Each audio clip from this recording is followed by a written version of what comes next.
ओम शांति। 16 मार्च 2026 बाबा के महावाक्य। मीठे बच्चे, तुम्हें सद्गति की सबसे न्यारी मत मिली है कि देह के सब धर्म त्याग, आत्म अभिमानी भव। मामेकम याद करो। प्रश्न: जो परमात्मा को नाम रूप से न्यारा कहते हैं, उनसे तुम कौन सा प्रश्न पूछ सकते हो? उत्तर: उनसे पूछो, गीता में जो दिखाते हैं अर्जुन को अखंड ज्योति स्वरूप का साक्षात्कार हुआ, बोला बस करो, हम सहन नहीं कर सकते। तो फिर नाम रूप से न्यारा कैसे कहते हो? बाप कहते हैं, मैं तो तुम्हारा बाप हूँ। बाप का रूप देखकर बच्चा खुश होगा। वह कैसे कहेगा मैं सहन नहीं कर सकता। गीत: तेरे द्वार खड़ा भगवान। ओम शांति। भक्त कहते हैं, हम बहुत कंगाल बन गए हैं। हे बाबा, हम सबकी झोली भर दो। भगत गाते रहते हैं, जन्म बाई जन्म। सतयुग में भक्ति होती नहीं, वहाँ पावन देवी देवता होते हैं। भक्तों को कभी देवता नहीं कहा जाता।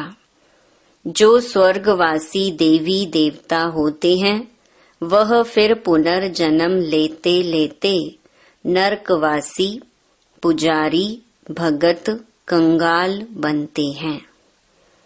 बाप बैठ बच्चों को समझाते हैं। बाप को एक भी मनुष्य नहीं जानते। बाप जब आए तब आकर अपना परिचय देवे। भगवान को ही बाबा कहा जाता है। सब भक्तों का है एक भगवान, बाकी सब हैं भगत। चर्च आदि में जाते हैं तो जरूर भक्त ठहरे ना।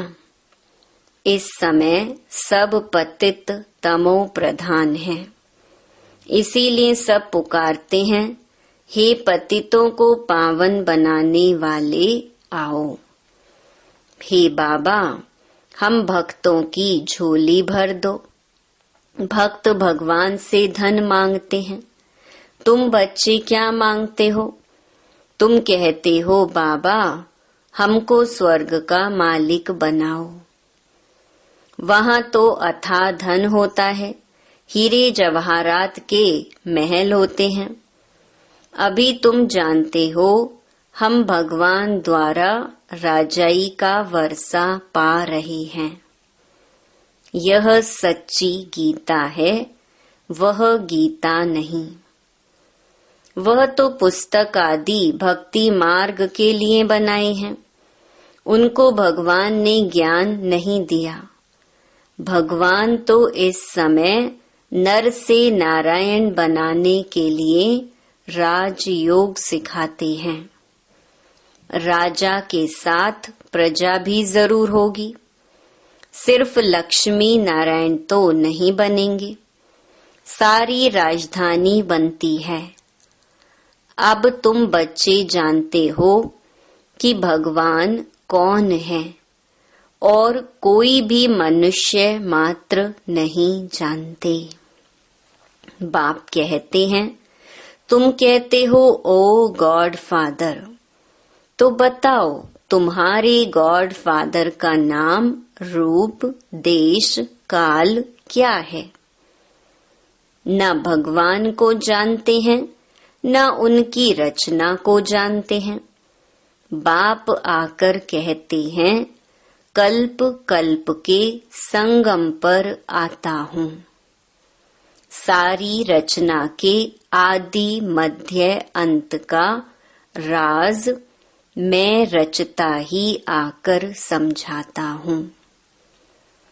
कई तो कहते हैं वह नाम रूप से न्यारा है, वह आ नहीं सकता। तुम जानते हो बाप आया है। शिव जयंती भी निराकार की गाई जाती है, तो श्री कृष्ण जयंती भी गाई जाती है। अब शिव जयंती कब होती है वह मालूम होना चाहिए ना। जैसे क्रिश्चियन को मालूम है कि क्राइस्ट का जन्म कब हुआ, क्रिश्चियन धर्म कब स्थापन हुआ, यह तो है भारत की बात। भगवान भारत की झोली कब भरते हैं? भगत पुकारते हैं, हे भगवान झोली भर दो, सदगति में ले जाओ, क्योंकि हम दुर्गति में पड़े हैं, तमो प्रधान है। आत्मा ही शरीर के साथ भोगती है। कई मनुष्य साधु संत आदि कहते हैं कि आत्मा निर्लेप है। कहते भी हैं कि अच्छे व बुरे संस्कार आत्मा में रहते हैं, उस आधार पर आत्मा जन्म लेती है। फिर कहते आत्मा तो निर्लेप है। कोई भी बुद्धिवान मनुष्य नहीं जो समझाए। इसमें भी अनेक मत हैं। जो घर से रूठते वह शास्त्र बना देते। श्रीमद् भगवत गीता है एक। व्यास ने जो श्लोक आदि बनाए वह कोई भगवान ने नहीं गाए हैं। भगवान निराकार जो ज्ञान का सागर है, वह बैठ बच्चों को समझाते हैं कि भगवान एक है। भारतवासियों को यह पता नहीं है। गाते भी हैं ईश्वर की गतमत न्यारी है। अच्छा, कौन सी गतमत न्यारी है? ईश्वर की गतमत न्यारी है, यह किसने कहा? आत्मा कहती है उसकी सदगति के लिए जो मत है उसको श्रीमत कहा जाता है। कल्प कल्प तुमको आकर समझाता हूँ, मन मना भव।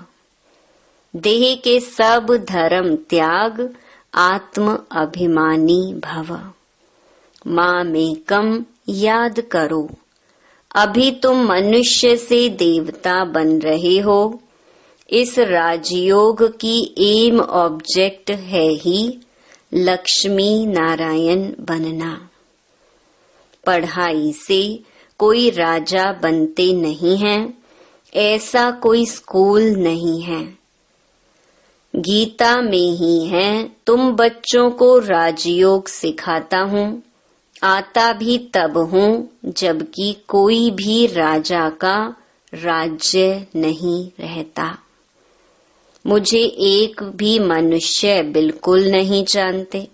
बाबा कहते हैं कि तुम बच्चों ने इतना बड़ा लिंग जो बनाया है वह मेरा कोई यह रूप नहीं है। मनुष्य कह देते कि अखंड ज्योति रूप परमात्मा तेजोमय है। अर्जुन ने देखकर कहा, बस करो, मैं सहन नहीं कर सकता हूँ। अरे बच्चा बाप का रूप देख सहन ना कर सके, यह कैसे हो सकता है? बच्चा तो बाप को देख खुश होगा ना। बाप कहते हैं मेरा कोई ऐसा रूप थोड़े ही है। मैं हूँ ही परम पिता अर्थात परे ते परे रहने वाला परम आत्मा, माना परमात्मा। फिर गाते हैं परमात्मा मनुष्य सृष्टि का बीज रूप है। उनकी भगत महिमा करते हैं।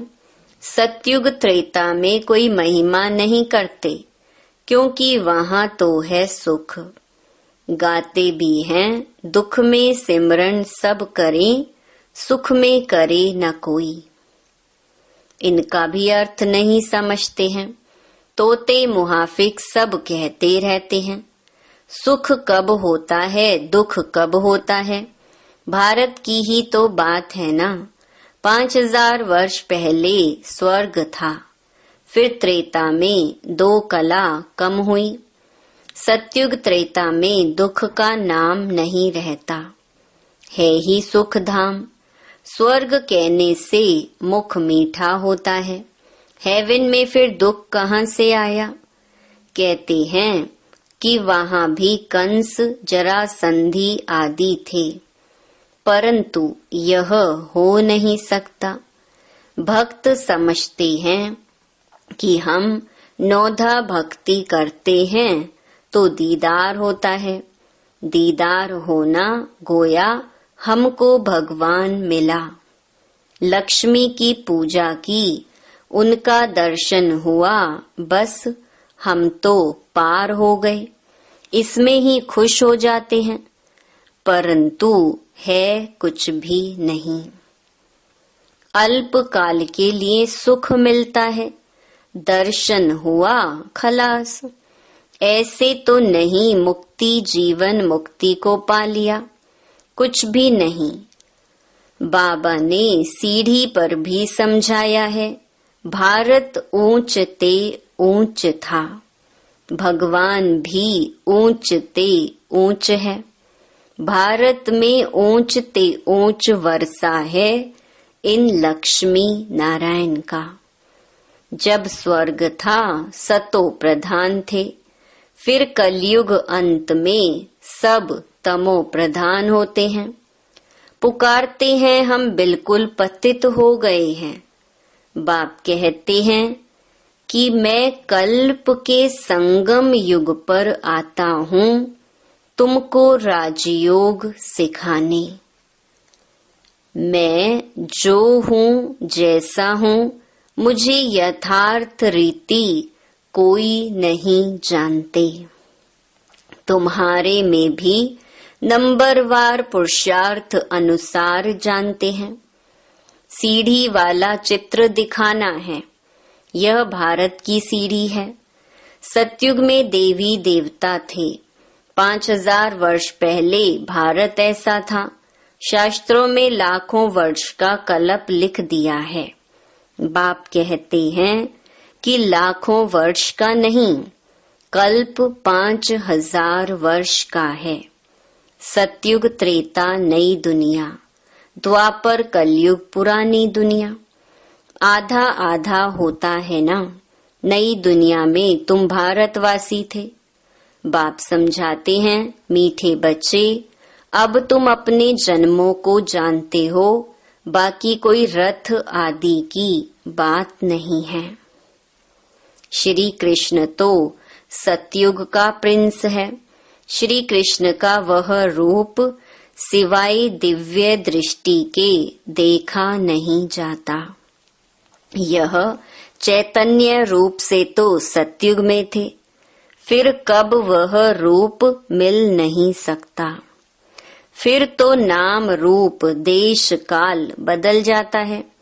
84 जन्म लेते हैं। 84 जन्मों में 84 माँ बाप मिलते हैं। भिन्न भिन्न नाम रूप ऑक्यूपेशन होता है। अब यह भारत की ही सीढ़ी है। तुम हो अभी ब्राह्मण कुल भूषण। बाप ने कल्प पहले भी आकर तुमको देवी देवता बनाया था। फिर तो नाम रूप देश काल बदल जाता है। 84 जन्म लेते हैं। 84 जन्मों में 84 माँ बाप मिलते हैं। भिन्न भिन्न नाम रूप ऑक्यूपेशन होता है। अब यह भारत की ही सीढ़ी है। तुम हो अभी ब्राह्मण कुल भूषण। बाप ने कल्प पहले भी आकर तुमको देवी देवता बनाया था। वहां तुम सर्वोत्तम कर्म करते थे। तुम सदा सुखी थे। 21 जन्म। फिर तुमको इस दुर्गति में किसने पहुंचाया? मैंने कल्प पहले तुमको सद्गति दी थी। फिर 84 जन्म लेते जरूर उतरना पड़े। सूर्यवंशी में 8 जन्म, चंद्रवंशी में 12 जन्म, फिर ऐसे उतरते आए हो। तुम ही सो पूज्य देवता थे, तुम ही पुजारी पतित बने हो। भारत अब कंगाल है। भगवानुवाच, तुम जो 100% पवित्र और सॉल्वेंट, एवर हेल्दी वेल्दी थे, कोई रोग दुख की बात नहीं थी, सुख धाम था। उनको कहते हैं गार्डन ऑफ अल्लाह। अल्लाह ने बगीचा स्थापन किया। जो देवी देवता थे वह अब कांटे बने हैं। अब जंगल बन गया है। जंगल में कांटे लगते हैं। बाप कहते हैं काम महाशत्रु है, इन पर जीत पहनो। इसने आदि मध्य अंत तुमको दुख दिया है। 1-2 पर काम कटारी चलाना यह सबसे बड़ा पाप है। बाप बैठ अपना परिचय देते हैं कि मैं परम धाम में रहने वाला परम आत्मा हूँ। मुझे कहते हैं मैं सृष्टि का बीज रूप परम आत्मा, मैं सबका बाप हूँ। सभी आत्माएं बाप को पुकारती हैं कि हे परम पिता परमात्मा। जैसे तुम्हारी आत्मा स्टार मिसल है, बाबा भी परम आत्मा स्टार है, छोटा बड़ा नहीं है। बाप कहते हैं मैं अंगुष्ठे मिसल भी नहीं हूँ, मैं परम आत्मा हूँ। तुम सबका बाप हूँ। उसको कहा जाता है सुप्रीम सोल नॉलेजफुल। बाप समझाते हैं मैं नॉलेजफुल मनुष्य सृष्टि के झाड़ का बीज रूप हूँ। मुझे भक्त लोग कहते हैं कि परमात्मा सत चित आनंद स्वरूप है। वह ज्ञान का सागर है, सुख का सागर है। महिमा कितनी है। अगर नाम रूप देश काल नहीं तो पुकारेंगे किसको? साधु संत आदि सब तुमको भक्ति मार्ग के शास्त्र सुनाते हैं। मैं तुमको आकर राजयोग सिखाता हूँ। बाप समझाते हैं कि तुम पतित पावन मुझ ज्ञान सागर बाप को कहते हो। तुम भी मास्टर ज्ञान सागर बनते हो। ज्ञान से सद्गति मिल जाती है। भारत को सद्गति बाप ही देंगे। सर्व का सद्गति दाता एक है। सर्व की दुर्गति फिर कौन करता है? रावण। अब तुमको यह कौन समझा रहे हैं? यह है परम आत्मा। आत्मा तो एक स्टार मिसल अति सूक्ष्म है। परमात्मा भी ड्रामा में पार्ट बजाता है। क्रिएटर, डायरेक्टर, मुख्य एक्टर है। बाप समझाते हैं कि ऊंचते ऊंच पाठधारी कौन है?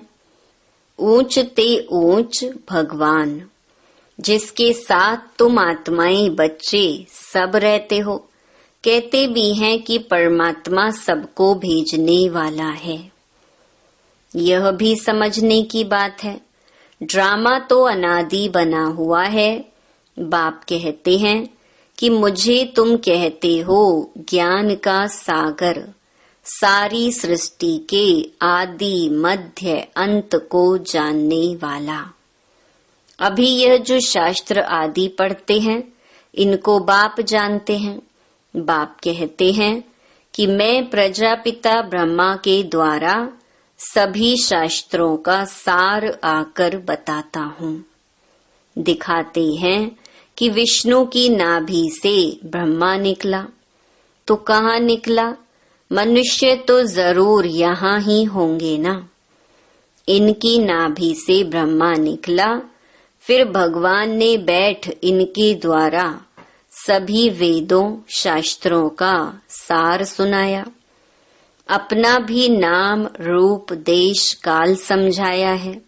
मनुष्य सृष्टि का बीज रूप है ना। इस वृक्ष की उत्पत्ति, पालना, विनाश कैसे होता है वह कोई भी नहीं जानते। इसको वैरायटी झाड़ कहा जाता है। सभी नंबरवार अपने समय पर आते हैं। पहले नंबर में देवी देवता धर्म की स्थापना कराता हूँ, जबकि वह धर्म नहीं है। बाप कहते हैं कि कितने तुच्छ बुद्धि हो गए हैं। देवताओं की, लक्ष्मी नारायण की पूजा करते हैं, परंतु उन्हों का राज्य सृष्टि पर कब था वह कुछ नहीं जानते हैं। अभी भारत का वह देवता धर्म ही नहीं है, सिर्फ चित्र रह गए हैं। अच्छा, मीठे मीठे सिकीलधे बच्चों प्रति मात पिता बाप दादा का याद प्यार और गुड मॉर्निंग। रूहानी बाप की रूहानी बच्चों को नमस्ते। धारणा के लिए मुख्य सार। पहला, मास्टर ज्ञान सागर बन पतित से पावन बनाने की सेवा करनी है। बाप ने जो सब शास्त्रों का सार सुनाया है वह बुद्धि में रख सदा हर्षित रहना है। दूसरा, एक बाप की श्रीमत हर पल पालन करना है। देह के सब धर्म त्याग आत्म अभिमानी बनने की मेहनत करनी है। वरदान, विस्तार को सार में समाकर अपनी श्रेष्ठ स्थिति बनाने वाले बाप समान लाइट माइट हाउस भव। बाप समान लाइट माइट हाउस बनने के लिए कोई भी बात देखते व सुनते हो तो उसके सार को जानकर 1 सेकंड में समा देने व परिवर्तन करने का अभ्यास करो। क्यों क्या के विस्तार में नहीं जाओ, क्योंकि किसी भी बात के विस्तार में जाने से समय और शक्तियां व्यर्थ जाती हैं। तो विस्तार को समाकर सार में स्थित होने का अभ्यास करो। इससे अन्य आत्माओं को भी 1 सेकंड में सारे ज्ञान का सार अनुभव करा सकेंगी। स्लोगन, अपनी वृत्ति को पावरफुल बनाओ तो सेवा में वृद्धि स्वतः होगी। ये अव्यक्त इशारे निश्चय के फाउंडेशन को मजबूत कर सदा निर्भय और निश्चिंत रहो। यदि निश्चय रूपी फाउंडेशन पक्का है तो सहज योगी, निर्मल स्वभाव, शुभ भावना की वृत्ति और आत्मिक दृष्टि वाले होंगे। चलन और चेहरे से हर समय सरलता की झलक अनुभव होती रहेगी। तो हर एक की विशेषता को स्मृति में रख 1-2 में फेथफुल रहो तो उनकी बातों का भाव बदल जाएगा। अच्छा, ओम शांति।